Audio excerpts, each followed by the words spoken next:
Happy Monday. John Lorden here with another episode of Brain Scratch, Case Cracked. Of course, that's the show where we look into a mystery and the critical pieces that helped to solve it. Thank you so much for spending some time with me here today. And I have to say, this case, I am so happy, has been cracked. This is a terrible, terrible crime. And, a lot of times we look into these on the channel and they don't have a conclusion. This is one where I'm really thankful there is a conclusion, because we've got children involved, and that always pulls at my heartstrings just a little bit harder. But this is one that we like to call the missing list. Now, today's case starts in Westfield, New Jersey. So for any old school brain scratchers out there, that location might sound familiar. Can you remember what case I talked about before that happened in Westfield, New Jersey? I'll give you to the end of the episode. But this one happens in 1971, and John List and his family were living the American dream. John's job as vice president and comptroller of a nearby bank allowed his family to live in the lap of luxury. The List home, known as Breeze Knoll, had 19 rooms, including a ballroom, marble fireplaces, and a rare Tiffany skylight. The size of the house was a good thing because the family was large. The List home consisted of John's wife Helen, his mother Alma, daughter Patricia, and two boys, Frederick and John Jr. Alma, who was a strict Lutheran, insisted that the family join her at her church each week. John even taught their Sunday school class. But during the winter that year, members of the community started to worry. Neighbors of Breeze Knoll began to realize that no one had been seen coming or going from the house for a month. The Lists were a reclusive family that enjoyed their privacy, but neighbors started to notice something else that was odd. The lights in the mansion seemed to burn day and night, but no one was ever seen through a window. When light bulbs in various rooms started to burn out, they began asking around the community for any word on the family. Friends and teachers assured them that the Lists were just away, visiting their sick grandmother in North Carolina. Others were not convinced by their explanation and insisted that police check the house. As the officers exited their cruiser on December 7th, it's like they stepped into a horror movie. The house was fully lit in the middle of the day, and organ music playing church hymns was blaring from the intercom system. Officers entered the home and initially found nothing wrong until they entered the ballroom. On the floor, laid out on sleeping bags, were List's wife and 3 children. All appeared to have been shot at close range from behind, except for John Jr., who had more injuries than the others. List's 84-year-old mother, Alma, was found in her apartment on the 3rd floor in the same condition. 2 guns, determined to be the murder weapons, laid on the floor near the children. Once the house was declared a crime scene, investigators would find a note written to the family's pastor. In the 5-page letter, List claimed that there was too much evil in the world. He feared that when his family came face to face with it and the poverty it caused, they would turn away from their religion, barring their entrance into heaven. As he saw it, he had only one option: to end his family's lives out of mercy. He was apparently trying to save the souls of the people that he loved. Officers found that the entire house had been thoroughly cleaned, and List had used scissors to remove his image from every photo in the mansion. This left officers with no fingerprints or pictures to readily use in their investigation. In an age without social media and DNA testing, this made their job much more difficult. List also canceled all home deliveries and contacted his children's schools to tell their teachers that the family would be on vacation. Then he turned on all the lights, left music playing, and made his escape. Local law enforcement, including the FBI, scoured the coast looking for any signs of the murderer. The family car was found parked at Kennedy International Airport in New York City, but no trace of List could be found. As investigators started looking into the family's personal life, they began to see that not everything was as it seemed. Earlier that year, List lost his job at the bank, and he was unable to hold down any other jobs that he took. The very religious man had also taken another substantial blow to his ego. He found that his wife had been infected with syphilis by her first husband, and she had lied to both him and doctors about her health ever since. As the disease progressed, her brain started to deteriorate, and she started to go blind. To cope, she had become addicted to tranquilizers and drank 4 to 5 glasses of scotch every day. She would also stay in bed most of the day due to a fear of falling, but retained enough social skills to act normally in public. No longer able to pay the mortgage on their mansion, the bank was foreclosing on the Breeze Knoll property. Investigators found that at midday on the day of the murders, List was seen at the post office where he stopped the family's mail delivery. He then went to the local bank where he cashed his mother's savings bonds, making sure that he got the correct interest down to the penny. Then the trail went cold and List disappeared. Breeze Knoll would remain empty until it was destroyed by arson in August 1972, just 9 months after the murders. No one was ever charged with the fire. Another house was eventually built on its spot. Over the years, continuous efforts were made to find List, but it seemed as though the man had disappeared into thin air. He was even considered a potential candidate for D.B. Cooper, as he not only fit the man's description, but had disappeared just weeks before the famous airplane heist took place. None of these leads panned out until prosecutors came up with a plan in 1989 when they asked the producers of America's Most Wanted for help. The television show in turn featured List on an episode where they employed a forensic sculptor named Frank Bender. Bender created a bust of List, taking into account his age, even fitting the sculpture with a similar pair of glasses. Psychologists theorized that List would still wear the same spectacles he wore as a younger man to remind himself of more successful days. The bust's likeness was uncanny, and with an audience of 22 million, the show immediately started to receive calls. On May 21st, a tip came in from a woman in Richmond, Virginia. She claimed that the bust looked exactly like her next-door neighbor, Robert Clark. Mr. Clark was a local accountant who attended the community's Lutheran church. Authorities quickly flew to Virginia, where they confronted Clark's new wife, Dolores. Her story put an end to the 18-year-old mystery of where was John List. From 1979 to 1986, he worked as the controller at a paper box manufacturer outside Denver, Colorado, where he joined a Lutheran congregation and even ran a carpool for church members. Clark met his wife at a church gathering where the two hit it off and were quickly married. In February of 1988, the couple moved to Midlothian, Virginia, where List started working again, this time as an accountant. When Dolores learned about her husband's crimes, she couldn't believe that he would be responsible for such heinous acts. After all, the two had actually watched that very same episode of America's Most Wanted, and she never noticed a resemblance. Reluctantly, she agreed to obtain fingerprints for authorities to compare to his military records.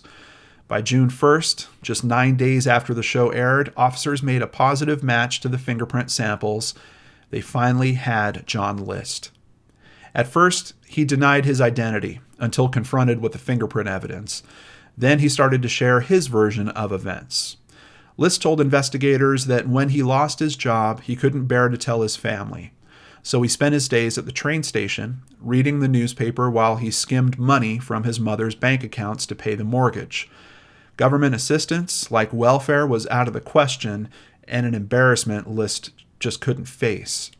Finally, he could take no more of his mother's money without being caught.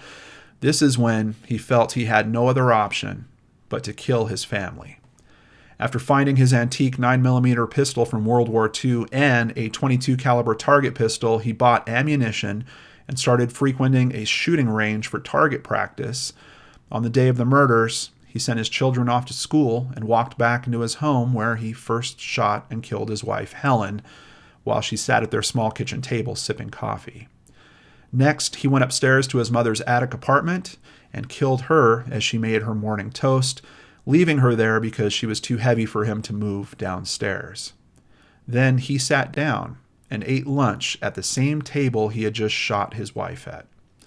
He then drove to town where he was seen running his errands. He shot 16-year-old Patricia and 13-year-old Frederick as they returned home from school. After giving John Jr. a ride home from soccer practice, he shot him.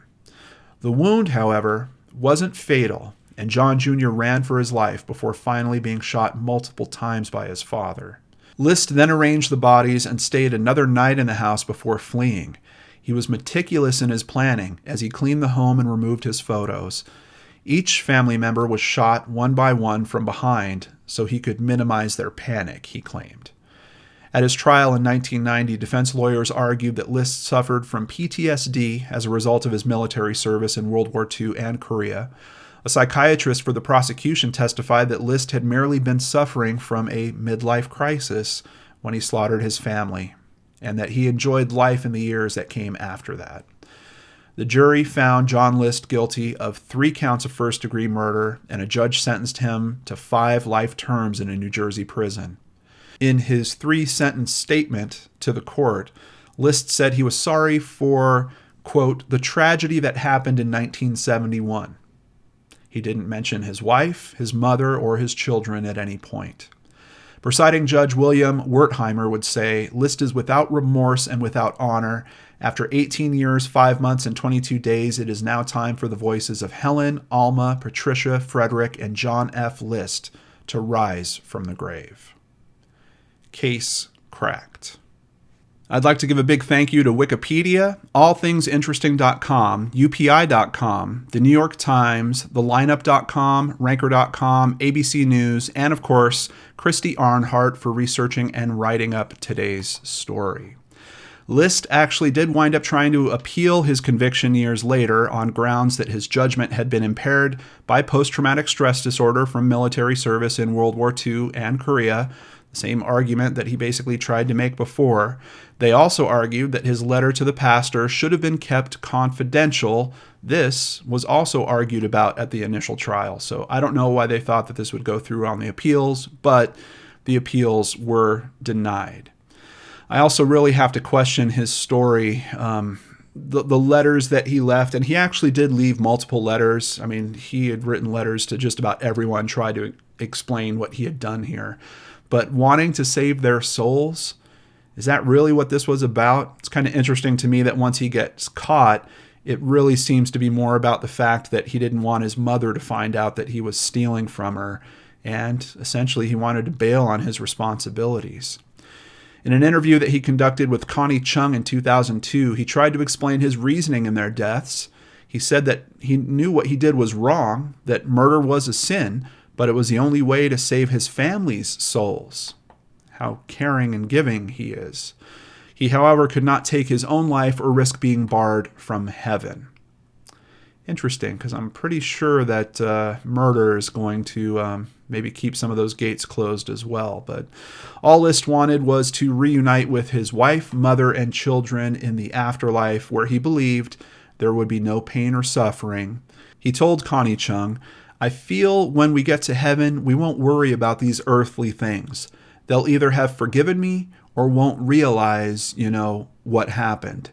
I'm sure that if we recognize each other, that we'll like each other's company just as we did here when times were better.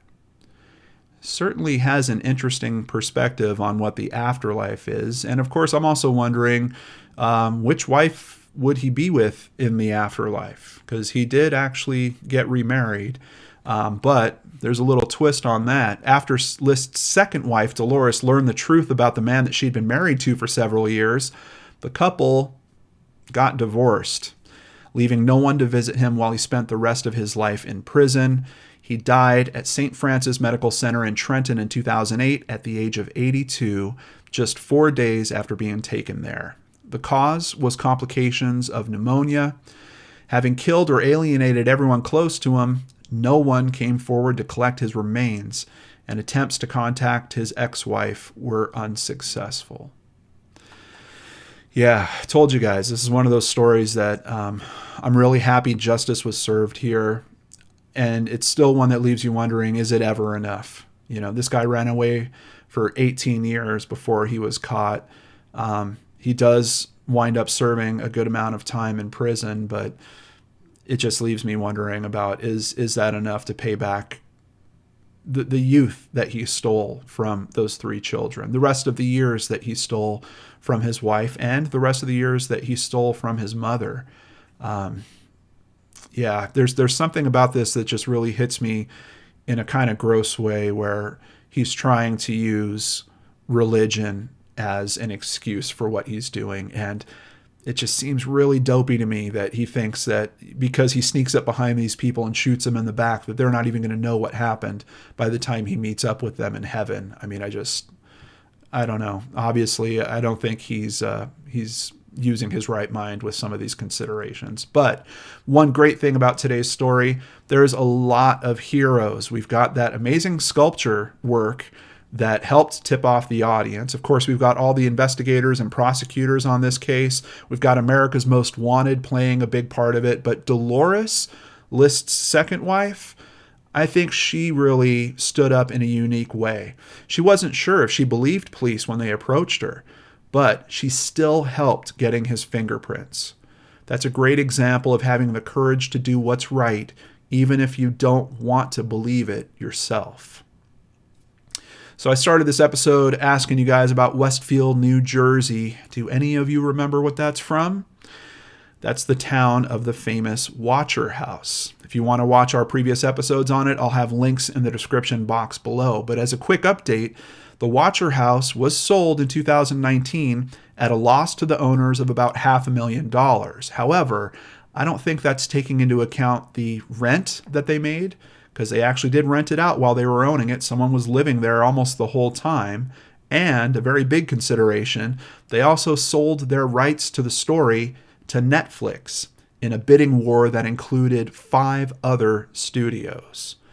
So that $500,000, do you think they made it back or not? I know back when we did the original coverage on this case, I was always wondering, was this someone that was trying to capitalize on a real estate industry that had slipped out from under him when they made that purchase, and tried to find a unique way to do that? I don't know how big the deal is with Netflix, but considering how many studios were bidding on that, I think people are probably doing pretty well that are related to that project.